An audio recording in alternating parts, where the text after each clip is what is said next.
my fellow readers, Dark Symphony 777 with a fan fiction review. As always, link to the story will be in the description below. Please like the video, subscribe to the channel, click on that bell for notifications, leave a comment in the comment section below on your thoughts of fan fiction and any fan fictions you want me to read or review in the future. And as always, this is my opinion. My opinion is not indicative of everyone in the world, so please respect that.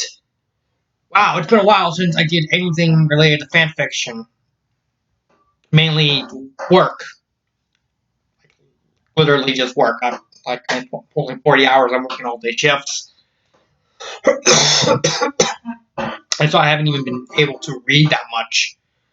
Except at like midnight. I'm only reading for like an hour or two. So anyway, no excuses. Let's get started. So we're finally at the finale of the Super Koopa tetralogy by Walkazoo with the final story, Super Koopa World. And first impressions, you're probably going to read this and wondering, this is not exactly going to be an easy story to review, specifically because this is the deal breaker in the whole Bowzelta. Is Bowzelta a Sue character or not?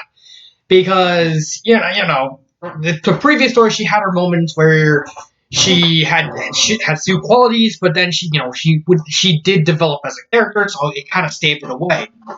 This was a story that kind of divided people on whether or not that caused her to kind of very much skirt the edge.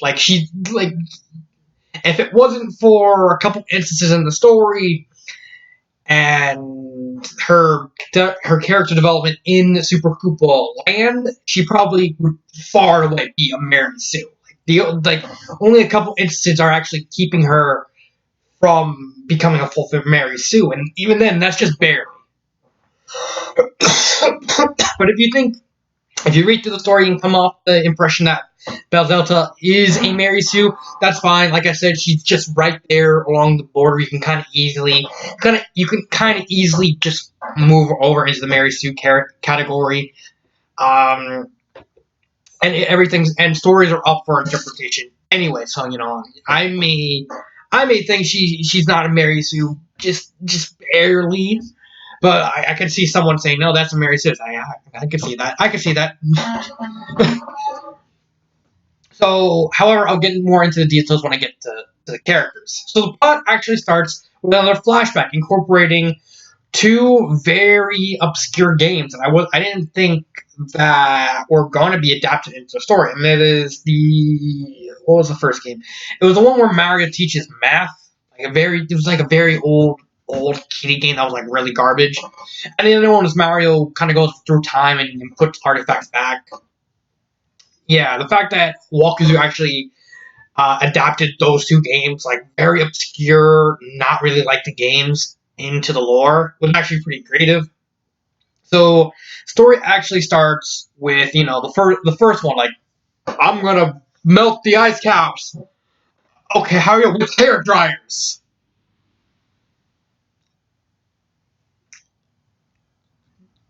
My mischievousness, that is crazy even for you. Yeah, I know. And he formulates these plots because he finds out that Bowzelta ended up on Earth, and so he has the technology to travel a portal, go onto Earth, and try to look for her. Bowzelta finds out about it through her link to Bowser.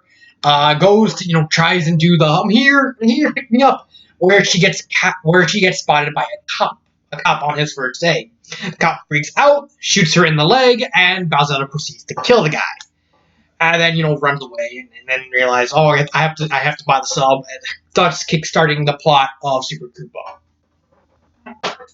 So after that flashback, we're finally given a look into the Koopas. Finally, I want to say this about the plot. The author finally gave the Koopalings all distinct personalities. Thank God. It's four stories. Okay, fine. 3 stories late. And they decide to take pictures of Luigi and Daisy's wedding. It's like, okay, it's not bad. Apparently, it's been about a 7 year time skip between Super Koopa Land and this story. Uh, Bethesda finds out, like, where's the kids? Where's the kids? uh, so they accidentally, Morton, all the Koopalings accidentally spoil the wedding because Morton works for, actually a journalist. He takes pictures, writes articles, stuff like that, and he wants some pictures. So that's all. Everyone's like very wary of him. They have all these guns. They have all these things. And Belzilla freaks the F out when she sees the guns because she was shot. And flashback time. If you actually remember, there was when we're first introduced to Belzilla in Super Koopas, she has a weird black mark on her leg, and that mark was from a bullet. So Balzilla is very, very hesitant when she sees the turrets look like actual guns, and she's just hurting them out and actually going through something of a mental breakdown. Which is a nice wrinkle on her character, a nice fear.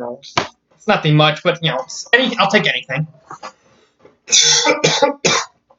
And then brings them home by punishing them by learning stories, except for Morton, who absolutely loves to learn, and her punishment for Morton is just stand in the corner and just stay there. Okay, fine, it's not stand in the corner and stay there, but I wish it was. It's more just, I just did the most boring thing ever. Do taxes. This one I'm not joking, she actually makes them do taxes. So then we get a shift in perspective to Kamek going out to the scene where the portal was from the first story. And this gigantic fleet of human battleships with 2 aircraft carriers and everything emerged through the portal with the goal of attacking the Mushroom Kingdom and the Mushroom World and everything. The commander, General Griggs, is doing this as a way to preemptively stop the Koopas from possibly attacking Earth again. Basically, they saw Bowser's ship in the sky. They freaked out and said, just build a task force, go to the Mushroom Kingdom, just stop whatever they're doing, like trying to attack us again, and then leave. Griggs is there for personal reasons, because the cop in the first chapter, in the prologue that Bowser killed, was his brother, so he wants revenge. And so Griggs does this whole campaign of just destroying everything. And then we eventually learn that the reason that the humans are actually curb stopping all of the toads and everything is because because of background from Koopa, the legend of Koopa that I mentioned in World. Basically, she granted special powers to the humans that basically allow them to become more resistant, and now they're using that magic power to just curb stop everything on their way because they can't really take that much damage. Picture like Mario, but Mario has a gun, and there's about 100 of them behind him, all shooting the same gun. That's actually kind of scary. So where are the Koopalings fit onto this? Well, Bowser kind of worried about continuing the legacy because Bowser kind of is wising up to Bowser, kind of looking at her wound. I'm wondering, it's like, are there any more of us? I wonder if there is.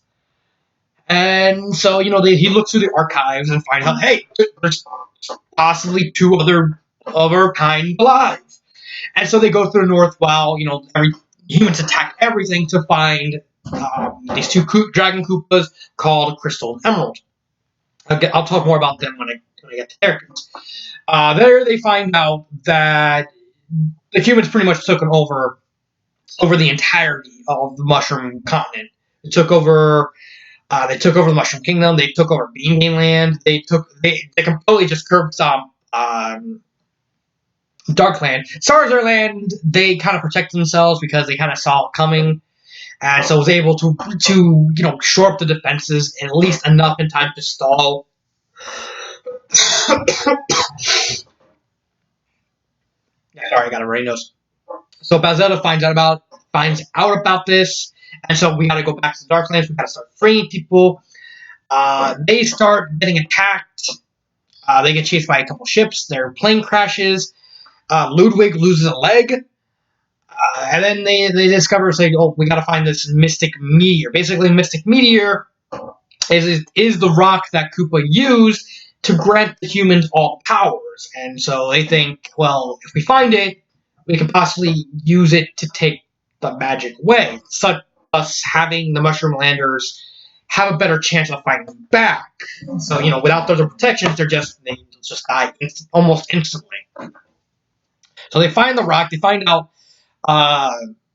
we're seen with Griggs torturing Cammy to get information of what they're going to do. Cammy's still kind of furious and wanting to get rid of Bowselda. Tells them the information about the Mystic Meteor.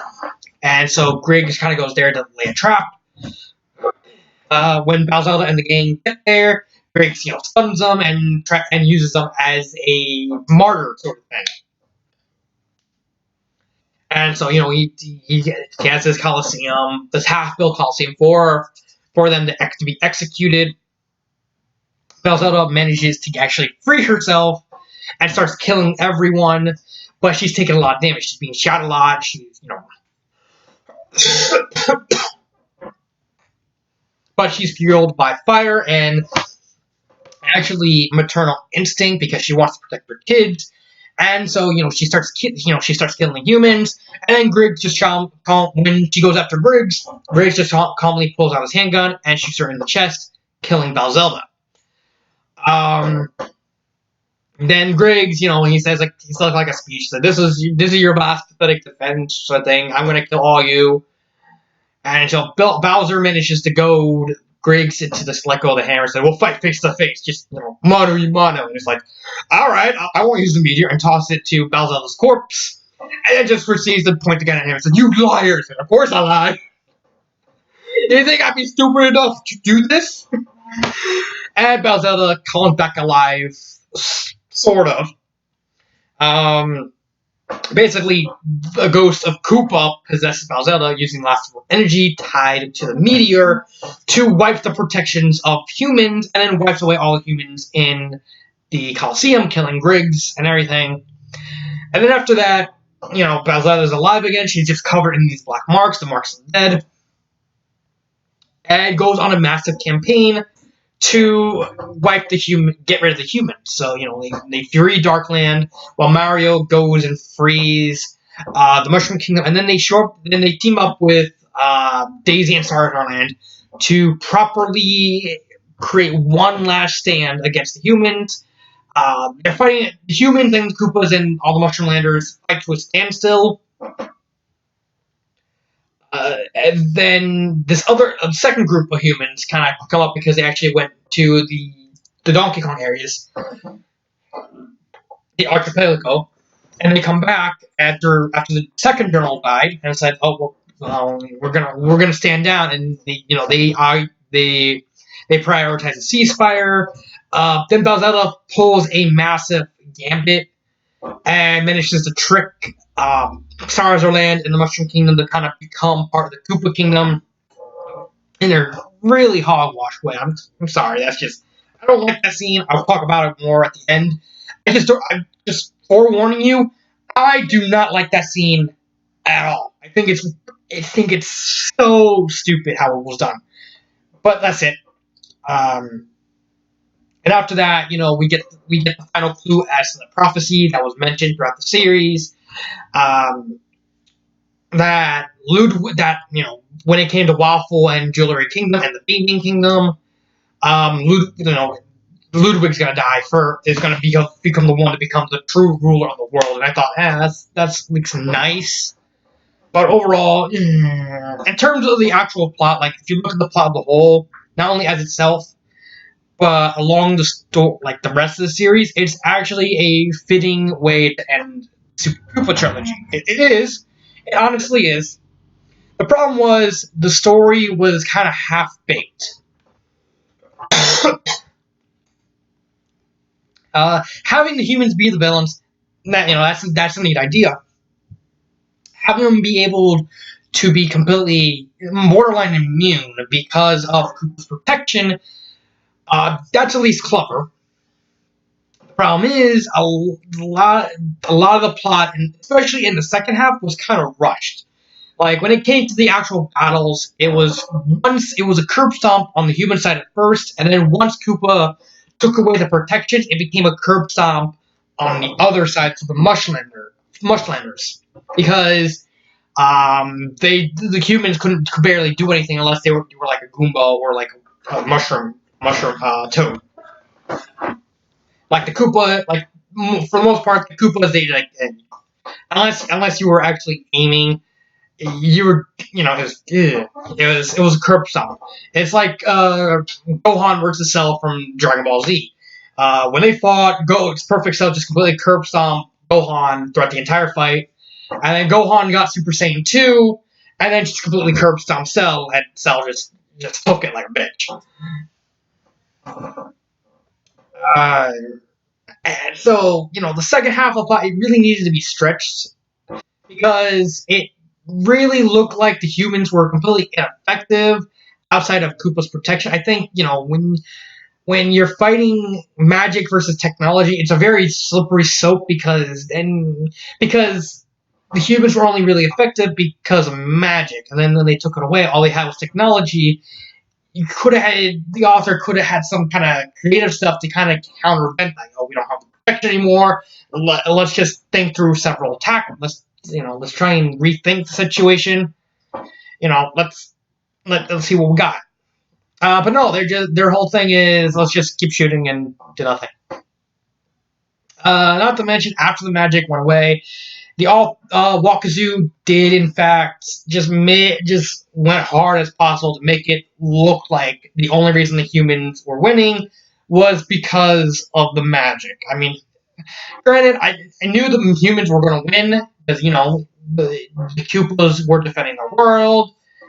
It just really made no sense to make a large scale war and then make one side completely ineffective out of just complete middle of the story without trying to at least slow it down. Like there were several battles, the humans were curb stomped at every single turn.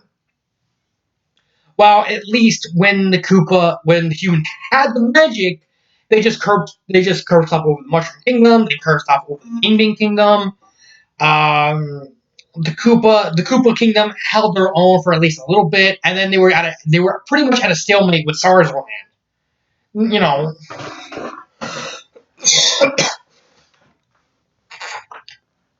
but and then the humans lose their magic, lose their protections, and then they're just completely ineffective. The only Koopa who actually gets hurt by the humans is Bowser Jr. during the final battle, where he fights a single guy in a flame-resistant armor who bayonets Bowser Jr. through the mouth, and basically just serves as spy and dies immediately after. Um, I would have liked more of that, like these special paramilitary troops with like having, or you could the author Wakazuchi could have easily done like scouting things, to scout the troops and make it more even. So that way, this is what they have here, this is what they have there. How do we proceed? Well, we have the protection. Let's just curb stomp them. And then when they lose protection, we don't have protection against them anymore. Let's change tactics. Let's just like blow up or like little stuff, scorcher, something like that. Anything really would have worked. There's also a subplot with Bowzelda kind of going on the adventure. I thought that was done really well. The first half of the story in terms of plot was actually done extremely well with Bowser, with the plot of them trying to find Crystal and Emerald, and going to like this really tiny land, to try and look for them and anything, and just coming back. It's everything after Griggs dies that the plot kind of falls apart, at least a little bit.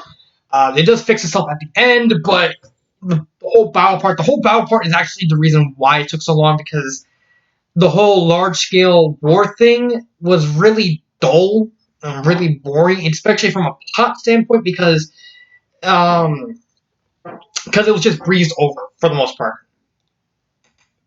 Um, like all the battles were the same. Like Bowser and Koopa Leaf, they just clean house. Humans try firing their guns, doesn't work on anything, and then they get just completely turf stomped. It got really boring after a little bit because it was literally just the same thing. I would have liked to see some kind of diversity of, like them fighting different enemies, like, like a boss raid thing. Like, there's always like that one guy who always has like special armor or special gun, but no, they're just using grenades and handgun and they're not using anything else. And it really, really kind of sucked the joy out of it. And then the war thing was just, and then the final battle was for the most part boring, and mostly just prose and everything. But that's okay. Characters. There are a lot of characters. Let's just go over the major ones. I'll save Bowzilla for last. The Koopalings. We finally got personalities of the Koopalings. This is something I said in the last 3 stories. Since the Koopalings were going to be so important to this story, that we needed to establish that she needed to establish the Koopalings' personalities beforehand, like their full personalities beforehand. We only really had Roy and Ludwig and Junior. That's it. And so their personalities kind of continue from that, with Ludwig being the more calm and collected one, kind of the balance between the middle ground between Bowser and Bowzilla. He's calculating, but he's also kind of brash and vain. But he also knows when to reel it in, and he's also kind of humble. Roy is the military guy. He knows all about the military tactics. He still has the Brooklyn accent. I completely ruined that Brooklyn accent. Yeah, Brooklyn Ray. I'm kidding. I watched too many Yu-Gi-Oh! Bridges in the past. And Junior kind of being the outcast, just completely skeptical of everything. Like, like in the Coliseum scene, he was resigned to, we're gonna die. Yeah, I don't care. But now we got actual personalities of the other Koopalings. Wendy is actually more towards Bowser with the vaininess. But she's kind of a mix of Bowser and Bowser Jr. She's vain, but she's also very really skeptical of everything going around him. She's also very much like a girly girl spoiled brat thing. That's kind of waned off. Like, she still has spoiled things, but she's like, I don't really care. Lemmy becoming a pacifist. That's actually pretty clever. Iggy kind of going through the self-imposed thing. Morton kind of coming to his own. I really like what Wakazu did with Morton.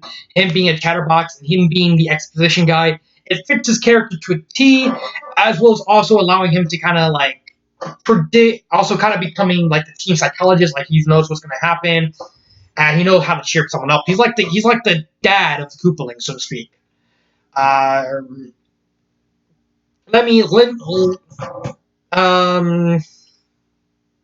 Linky Lemmy. Or is it Lemmy? Because I always mix up Lenny and Lemmy, so it's like really, really weird like that.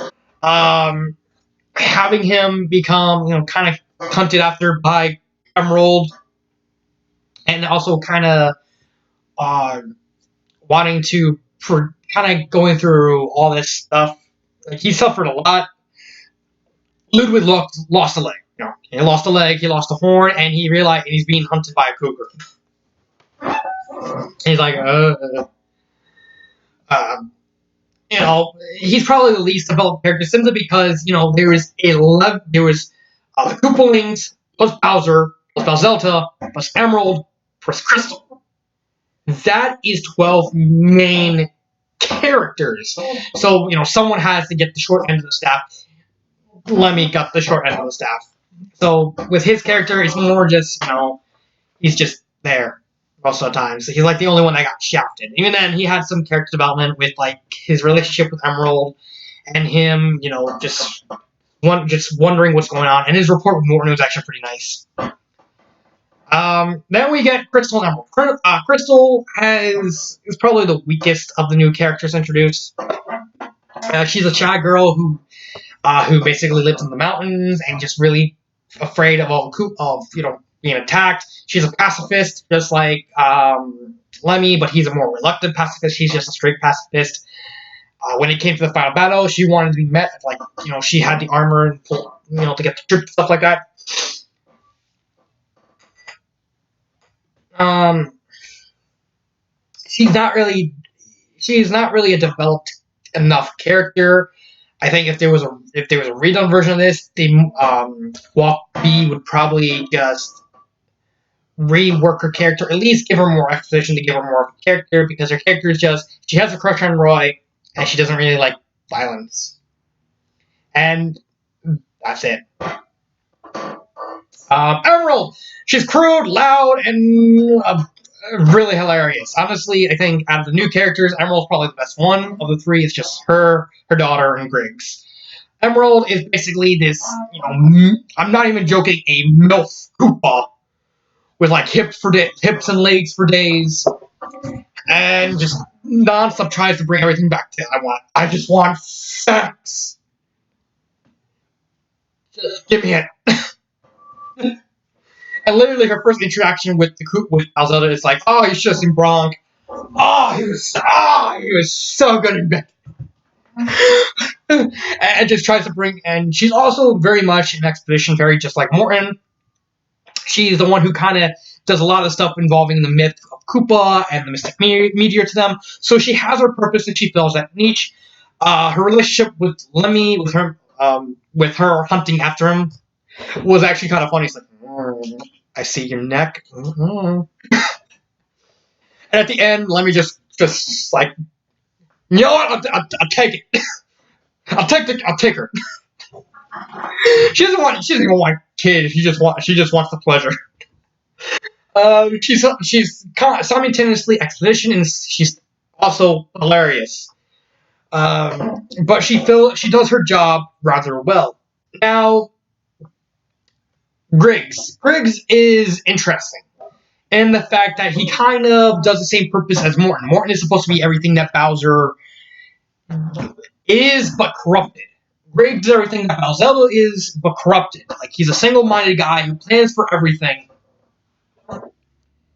and tries to keep up this illusion, just like Bowser does.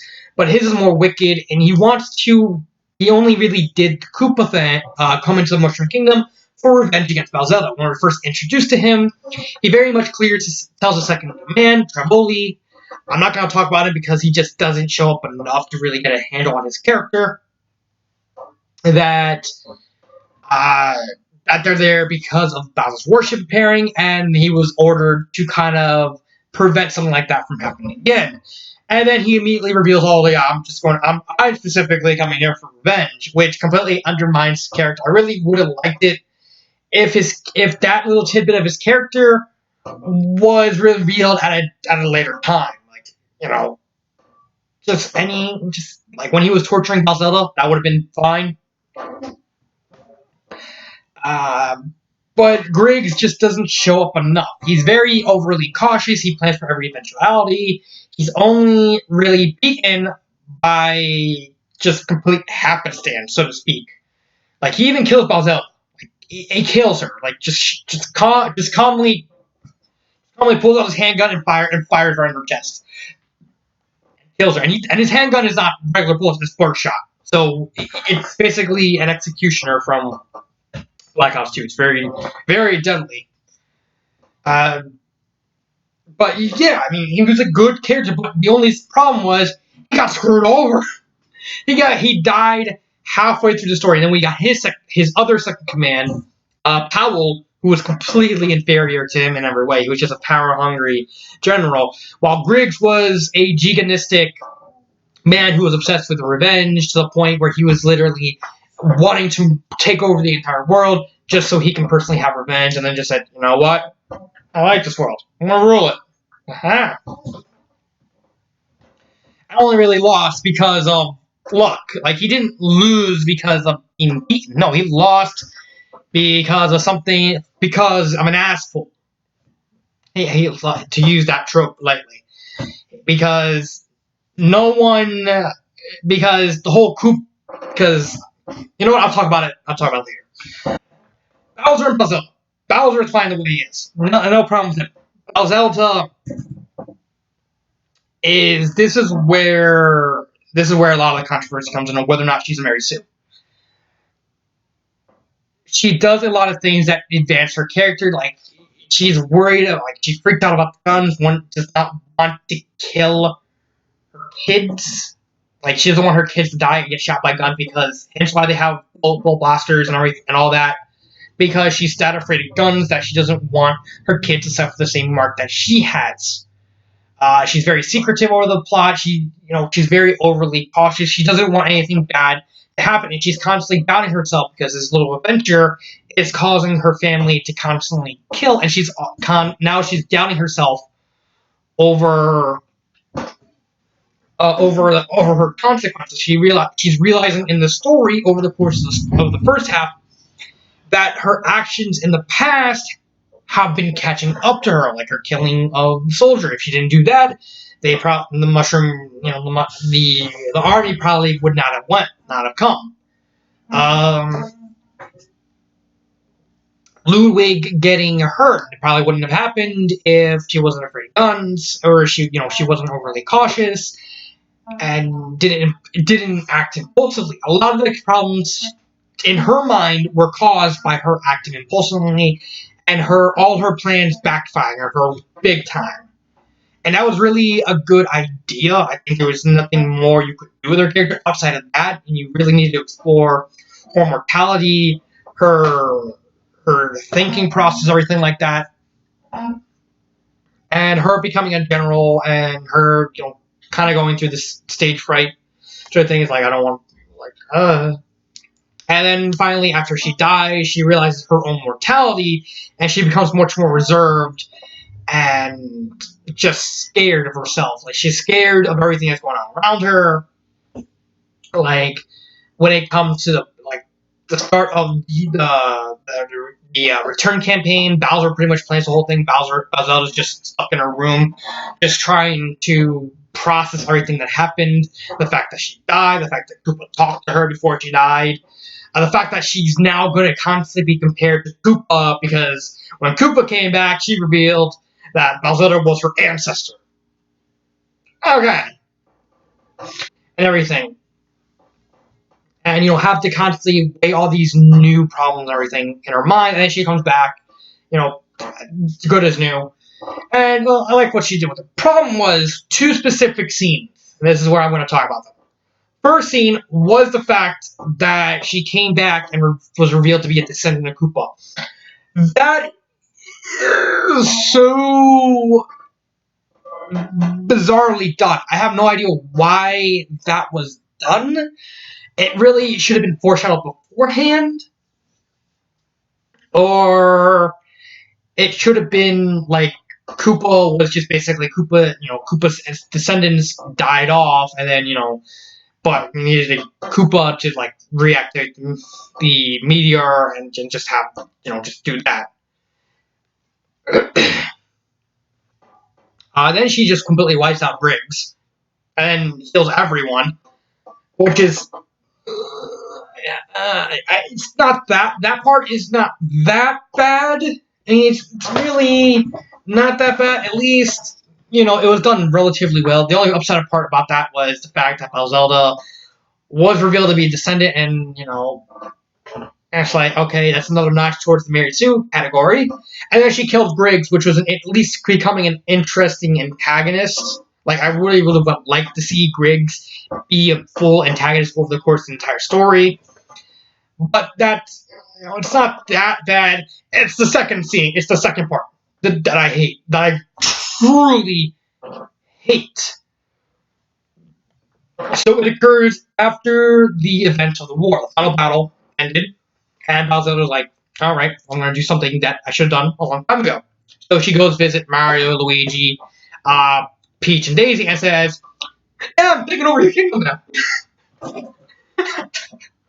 I'm like, as soon as I read that part, all the suspension of disbelief just completely fell apart. Just that one scene just destroyed everything. I could tolerate the scene with Griggs in the Coliseum.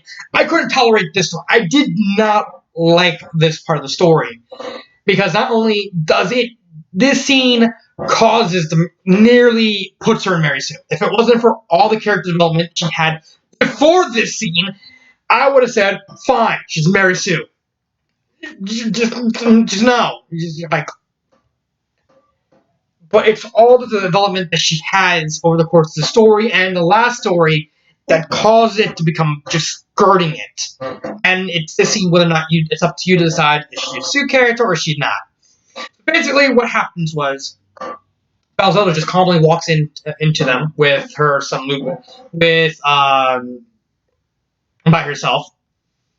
Well, with thing with Bowser, and then just announces, "Yeah, I'm taking over your country. There's not anything you can do about it." And they're like, "Wait, what?" And then she goes in a completely roundabout way, saying, "I plan for every eventuality.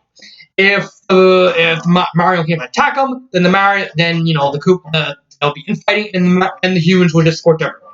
If we fight, that they'll be defending ourselves, and the humans will just attack the Koopas. So basically, you're screwed either way." And it was just completely immersion. It was a complete immersion killer. Or the fact that one, that was not the direction that should have went allowed. If anything, Balzetta should have became more of an anti-hero sort of deal. Because of the simple fact that it was her consequence that started the entire, not only this story, but the previous stories in general. The fact that the human, she wasn't counting on what the humans might do. Rivoli could just completely just stand back and let them fight themselves. It was complete out of, like, she just did it immediately. Like, no fight, no consequence. I would at least liked a fist fight between her and Mario. Just a fight. Just a couple punches, or at least some more arguing and debating over. That's a bad idea. And she comes up with these good ideas off the fly. It's like, oh yeah, just I control both your lands. There's nothing you can do about it. And because the stars deem me the good guys in this situation, and I'm like, no, no, no. Now, part of me kind of saw this coming, with the Koopas kind of taking the world, because that's been foreshadowed throughout the entire series. But it really would have made more sense with this final battle being just, we're not going to take over the world anymore. We'll negotiate, like her negotiating like a couple pieces of land from the Mushroom Kingdom, so that way they have some more daytime areas. Maybe move the keep there. Maybe be more hospitable towards the people. Like, hey, just everything, because now because Bowser is like realizing when everyone's cheering for him because he's actually being a hero. And he's like, I like this a lot. So it's like, and then just saying, oh, we're taking over the kingdom, just completely blows me away. And the fact that Bowser went along with it instead of, at least, saying that, maybe this is not such a good idea. The fact that Bowser just did it so easily did not sit well with me. It just completely destroyed everything beforehand of her character arc, and just said, oh yeah, status quo must be God. And, she gotta win. She gotta win. Like, if anything, the story and the two other stories should have told her, said, maybe I should just stop trying to take over the world. Just completely abandon that. Maybe negotiate some land from the Mushroom Kingdom to the people who really like the Koopas for what they did. Move the keep towards the new area, so that way we have sunlight and everything. Something. Anything besides, we're taking over. There's nothing you can do about it this time. It just completely killed it. Not to mention, the execution was completely half-assed. It would have made more sense, if anything, for Ludwig to do it. If Ludwig's there and being the calm voice of reason, kind of calming their fears, instead of Bowsetta just being over the top, being completely in control. No, Bowsetta was kind of by herself with Kamek. I did not like that. I did not like anything about that scene. It completely destroyed the story. It completely destroyed the flow. It nearly destroyed Bowser's character. Just nearly destroyed it. And there's just nothing else to say about it. So grammar errors. I saw one grammar error, if I remember right. I saw all of one grammar error. and that was it. So grammar error was okay. Pacing. First half pacing was fine. Nothing wrong with the pacing. Second half bit way too rushed. I think I wasn't expecting like a. I wasn't. I was kind of expecting a curb stop, but I was also expecting at least a little more fight of the humans than outside of just they're just firing bullets in the firing spot and then just completely blindsided and just killed. That's it. The war was at least done nicely with giving but it kept moving towards character to character, which was something of a side effect for the fact that there was literally 12 main characters. Emerald was, once the battle started, Emerald was completely out of the way, so, there's nothing. We didn't even get anything from her. So first half was good in pacing. The second half was bad in pacing. And that is the full review. Now I can finally say whether or not do I recommend this tetralogy or not. As much as I liked Bede before, rest in peace, I had kind of a soft spot for the tetralogy, mainly because I really like the whole concept of Bowsetta, because because she's a neat, interesting character, minus that one thing aside over how to avoid the Mary Sue tropes, and kind of a cautionary story of what not to do with a character and how how certain consequences can kind of sway people's opinions of it. And Super Koopa World was a good enough story on its own. It's just the second half of it needs a lot of fixing. But what we have is a decent story as a finale, an average story, and Queen of the Koopas, and two bad stories in Super Koopas and Super Koopa Land. I cannot, as much as I don't want to do it, I am a critic. I have to be unbiased. I have to let go of all my biases. I cannot recommend this series. I don't like it because I have a soft spot for it, but if we're looking at it subjectively, this has to be not recommended because there's so much wrong with it. Like I said, the only good stories were Queen of the Koopas, was at least executed pretty well, and the first half of Super Koopa World. The second half was done okay, but all we got was an average story. We got two bad stories and an okay story with Queen of the Koopas. In an average story cannot be held up by a mediocre average story and two bad ones. It completely dragged it down. If Super Koopa World was a standalone story, then I might have given it just enough to recommend it, but it's attached to two bad stories and a mediocre story, and it just completely sank with them. So I can't recommend this whole scene. Favorite part from the entire trilogy? It would have to actually be the execution scene, which I admit, while I'm on the fence with the whole Koopa thing, was actually done really well. Riggs thought of everything. He had this speech combined with Balzetta's growing desperation of just not even wanting to kill Griggs for herself.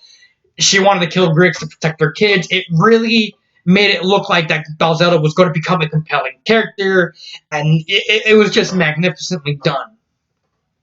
It's probably the overall best scene from the entire tetralogy. Now, what would I fix? There's a lot of stuff I would fix in the entire trilogy, in the entire series. I already mentioned this. Here, everything with fixing needs to be done with the second half. First off, give the humans at least a little bit more fighting chance. It really would have worked better if the whole war aspect was at least dragged out for a little longer. We saw more technology from the humans, because if you're going to do technology versus magic, you better have something clever up your sleeve to not make the technology look like a joke. Because again, they only got as good as they had because of magic. So if all they have is rely on technology, then you better get clever. The war scene was done well, but not good enough to warrant a final battle. the ending, the scene with Bowsella proclaiming her rule, that needs to be completely redone. Instead of just saying we own you now, she could have easily just said, we would like to negotiate some victory prizes, like we want some land, and that's it. And say, we just, and then say, we want to visit at least sometime. You can still be a militaristic country, but how, just don't go. It was just too much, just completely, just mood whiplash, immersion breaking scene right there. Or at least, and have Luke there to kind of keep everyone calm. And that is it. Also, have Greg survive the blast. It really would have made more sense for Griggs to actually be there. Also, give us some more stuff with Trivoli. I think that would have been a nice little side story. Just giving us more info about Trivoli. Granted, Wakazu passed away, so I think that was actually going to be the next story involving this world was going to be. I think she hinted at it after Super Purple World. She was going to do a bunch of one shots, and then she was going to do like a side story just focusing on Trivoli. I believe that's what she actually mentioned to me. Besides redoing the entire series, because she actually wanted to do that. And that is my review on Super Koopa World. Like I said, it's an okay story. Nothing great. It was a fitting finale in terms of the themes that were being set on it. But man, that ending was just so bad. So that is my review on Super Koopa World. This has been Dark Symphony 777, and